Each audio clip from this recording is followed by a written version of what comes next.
Hey goalers! Once again, we're back here with Coach Ian, and this time he's going to show us how to set up all the air for your bike, your tires, and your suspension.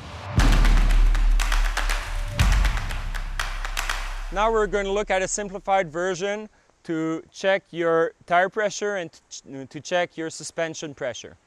So first off, why are we doing this? It's about confidence. If your wheels are sticking to the ground and if the tire pressure is good and it grips to the soil, same thing with the air in your suspension. If it adapts to the soil, you're going to feel a lot more confident, and it's because of grip. This is what we're going to be talking about. So for the tires, there's going to be a range, okay? So a minimum and a maximum. The minimum range, for example, a woman that's not too heavy, or for a kid, it could be in the 18 to 20 pounds. It can go up to 22, 24 pounds. For a guy my size, I'm about 175 pounds, I can go from 24 to about 30.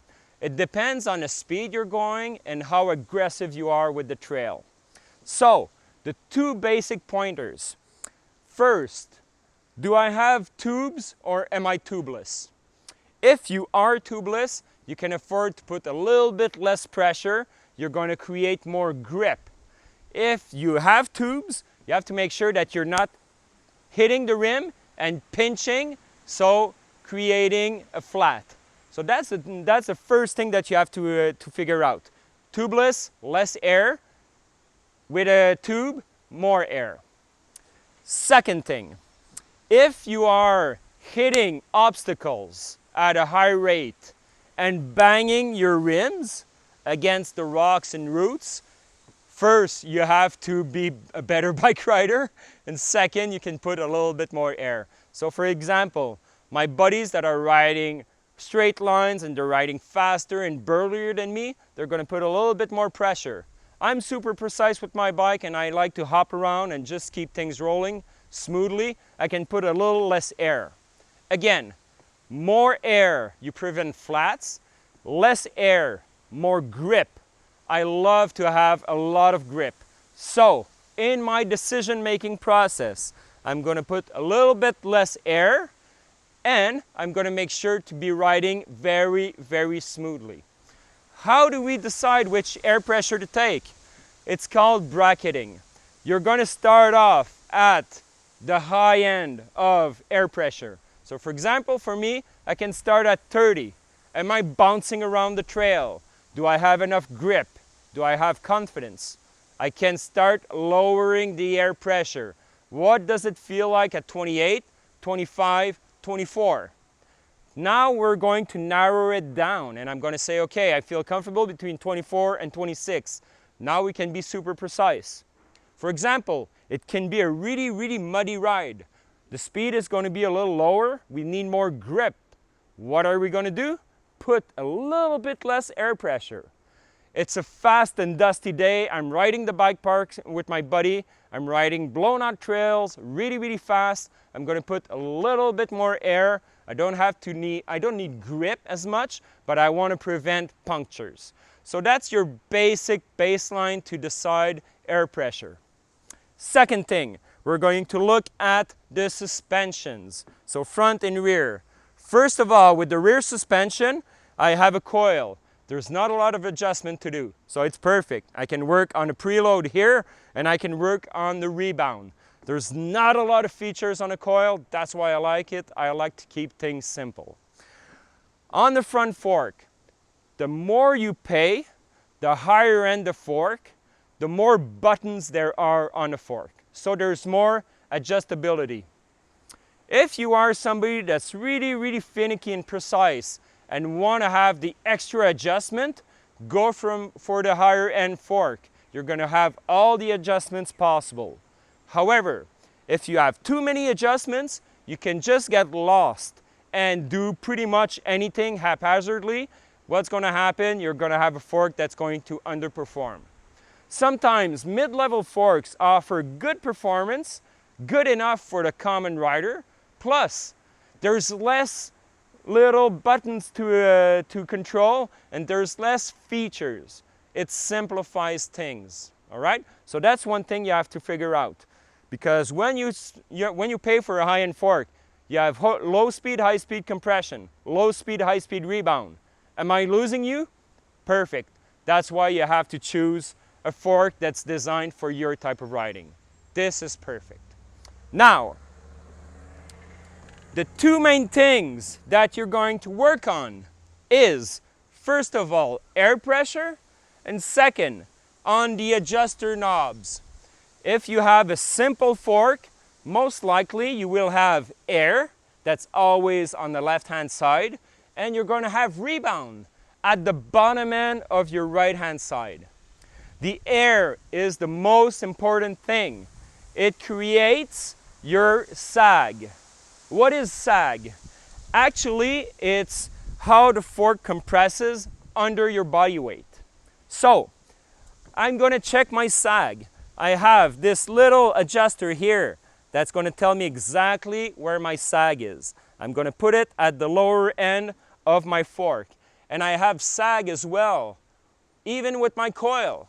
I have this little donut that prevents bottom outs, and this is going to give me my sag as well. If you have a shorter travel bike, the baseline is going to be between 15 and 20% sag for the front, 20 to 25% sag in the rear. If you have more of a free ride bike like I ride, 25 to 30% in front, and you can go for a happy medium of 30% in the rear. I'm going to show you exactly how to choose and how to fix the percentage level of your sag. It's actually pretty simple. You just have to ask yourself, how do I want my fork to perform? Am I more in the 15%? I want it to be very supple, or more in the 20%. Again, I'm going to pinpoint exactly how I like things. Now, I'm going to be sitting down on a bike. As you notice, I'm in my full riding gear. I have my fanny pack on. I have all the equipment on me. All that's missing is actually my helmet. So, the helmet is not too heavy. We're going to go with it. But this is the body weight that I'm riding with. So I'm going to check my sag with all my equipment. I'm going to be standing on the bike. I'm going to be giving it a couple of pumps without the brakes. Now, I'm going to put my indicators at the lowest position. And I'm going to go without the brakes on the ready position. Now, this is where the magic happens. I'm slowly coming off the bike, like so. And you're going to notice that the fork is going to compress back up. Now I'm going to check the sag. What's the percentage level? On this fork, this is a RockShox Lyric. There's actually the indicator that's placed on the fork directly. It's written in. So you have a 170 side and a 180 side. I'm riding the 170 fork. So this is going to be the indicator. I'm actually looking directly at my sag here, at the little adjuster, and it's exactly 25%. This is how I like to ride my forks. If I'm at 30 or 40%, what am I going to do? I'm putting a little bit more air. If I'm riding 10%, I'm going to remove a little bit more air. If I don't have the fancy adjuster here, you can always use a ruler. So you're going to look at the total travel. This is 170. You're going to measure, and you're going to do a little rule of 3, and you're going to check your percentage level. So this is pretty much easy. Now, so this was the most important thing. Next thing, you're going to hear about tokens or not. If you haven't heard about tokens, don't sweat it. Those who have tokens in their forks and they're curious about it, what is a token? Actually, in very, very simple terms, it regulates the amount of air that's inside the air shaft. So it's always on the left leg. For example, If I'm giving a really big push on my bike at its maximum compression, what I'm going to be looking for is about 85% usage. If I go directly past 100%, I need more tokens. So I'm going to need a little bit more ramp up. It means that the fork, for my weight and for my aggressiveness, it means that I'm going to put a little bit more tokens. If, for example, I'm not using my full travel, I'm going down a hill and I'm really hitting it hard, and I'm only at 50%, that means the fork with the air pressure is too big. I'm going to remove some tokens. Most forks come with 2 tokens. Pro riders can go up to 5 or 6 tokens, and some people ride no tokens at all. So this is a little rule of thumb, 85%. The last thing I'm going to look at is going to be, sorry about that, the last thing we're going to look is the adjuster knobs here. It is a damper. So you have compression damping and rebound damping. What is a damper? As the name suggests, it dampens the original work, the original properties of an air shaft. If I'm looking at an air shaft without any dampers, it's going to be like a pogo stick. It's going to go like this, super, super fast. It's going to be really, really bouncy and not very rideable. With the compression damper and with the rebound damper, what I'm going to do is I'm actually going to regulate the speed at which it compresses and the speed at which it comes back. Full damper, so I'm screwing everything in. I'm full damper. What's going to happen? Very slow speed. Almost no damper. I untighten the damper knob on the compression and the rebound. What's going to happen? Very high speed. It's going to feel very, very springy. What can you do to regulate the dampers? It's actually pretty simple. I'm going to show you with the rebound. So the rebound is the one that's the most crucial to feel confident on the trail. What I'm going to do is I'm going to start up by putting it all the way in. So I'm screwing it and I'm putting full damper. What's going to happen? Very slow speeds. So look at my fork, look, and you can try it with your fork, see how it feels. Do you notice the speed? And do you notice the sound? The sound goes, it means there's a lot of damping. It's too slow. Whenever it's too slow, imagine having a big hit. So you're hitting, it comes back. You're still rolling and you have to hit another one. What's happening? It's not even coming back to its full travel. It's going. So it's too slow for the trail. Now, I'm going to remove all the damping. And what I can do, 2 for 1, I'm going to count the number of clicks. So every time that you do a quarter turn, you're going to hear click, click, click. So that's the number of clicks. I'm going to count the clicks, and spoiler alert, on the lyric, there's actually 18 clicks, I noticed.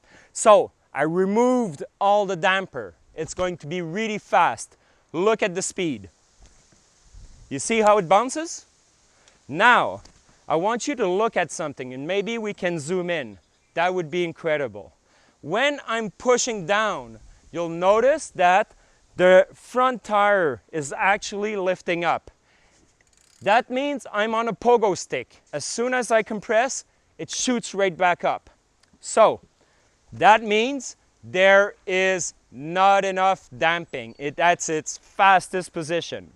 So, I counted the clicks. It was 18 clicks, right? I'm going to put it dead center, and I'm going to see how it feels. So 18 clicks, I'm putting about 8 or 9. 9 is 18. At 9 clicks, I'm looking at the speed. Look at the wheel. The wheel is still kind of bouncy, bounces off the ground. I'm going to remove, or I'm going to add a little bit damper. I'm still going to play around with it. So that's called bracketing. So you're starting dead center. How does it feel? 1 or 2 clicks up, 1 or 2 clicks down, and you try to pinpoint your maximum and your minimum, and you're trying to zoom in on the one setting that you like. So I'm still removing some. I'm going to add one. Perfect, that's exactly the feeling that I'm looking for. What I'm going to do as well is I'm going to ride the bike and I'm going to see how it feels.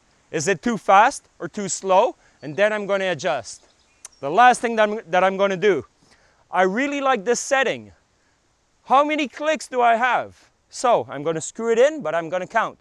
1, 2, 3, 4, 5, 6. I'm at 6, so it means I'm 6 out. When I'm completely screwed it in, I'm releasing 1, 2, 3, 4, 5, 6. This is my setting. This is my base setting. Now, with my feeling and with the trail conditions, I can go 1 or 2 clicks up, 1 or 2 clicks down. Then you know exactly how it feels like and you have a reference point. So the biggest thing I'd like to tell you is know your reference points. How much air pressure do you need in your sleeve? How many tokens you have or not? How many clicks on the rebound? And if you're at that level, how many clicks on the top compression? Then you're going to have high speed and low speed. To put it very simply, high speed is all the trail. So it's very, very high, it's very chattery. Low speed is actually the input that the rider is giving and the platform that you want to push off of. So low speed, it's my input pushing into the bike. So that's slow and sluggish. High speed, the trail. So this gives you the proper baseline to check all your suspension. I hope you liked it. I hope it was simple enough. I like things very, very simple.